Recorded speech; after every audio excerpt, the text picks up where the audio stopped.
Қасқыр асыраған егіздер. Жапон аңызы. Хида тауының қойнауында қасқырлар жортып жүрген кез. Ол заманда қасқырға аңшы атаулы тимейді екен. Таудағы бөрілердің арасында адасқан адамға жол көрсетушілер де болыпты.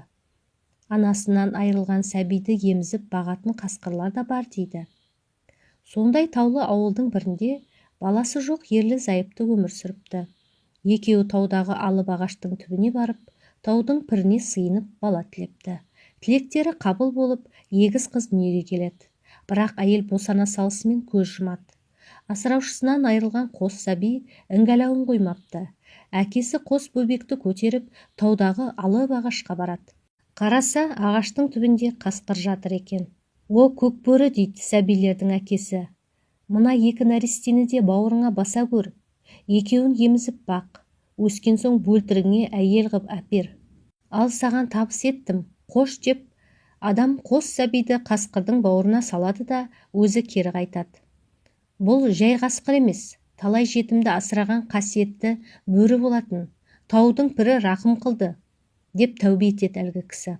Қасқыр бөлтіріктерімен бірге адамның балаларын емізіп асырайды. Адам да өз балаларының қалай өсіп жатқанын бақылап жүреді. Екі қыз бой жетеді. Қос бөлтірік бөріге айналады. Бірақ күздің бір күнінде қос көкжал өліп қалады. Қыздар өксіп-өксіп жылап, мерт болған қасқырларды көмеді. Қасқырлардың өлгеніне қыздардың әкесі қуанбаса мұңаймапты. Ол қыздарының бөріге әйел болуын қаламап еді. Егіздер екі шаруаның ұлдарына ұзатылады.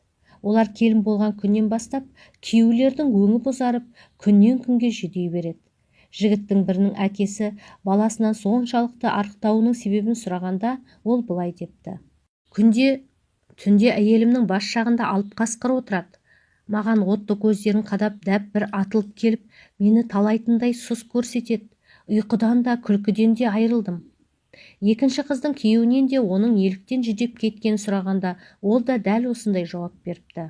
Екі бөлек үйде бірдей оқиғаның орын алғанына жұрт шынымен де таң қалады. Екі жігіттің әке-шешесі ол неғылған қасқыр екен? Көрейік деп, түнде ұйықтайтын бөлмеге салайды.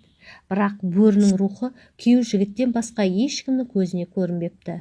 Күндер жылжыған сайын екі жігіт арықтап, ақырында құр сүлдері қалып, аяғын алып жүре алмайтын деңгейге жетеді. Екі үй ақылдаса келе, қос келінді төркініне қайтарыпты дейді.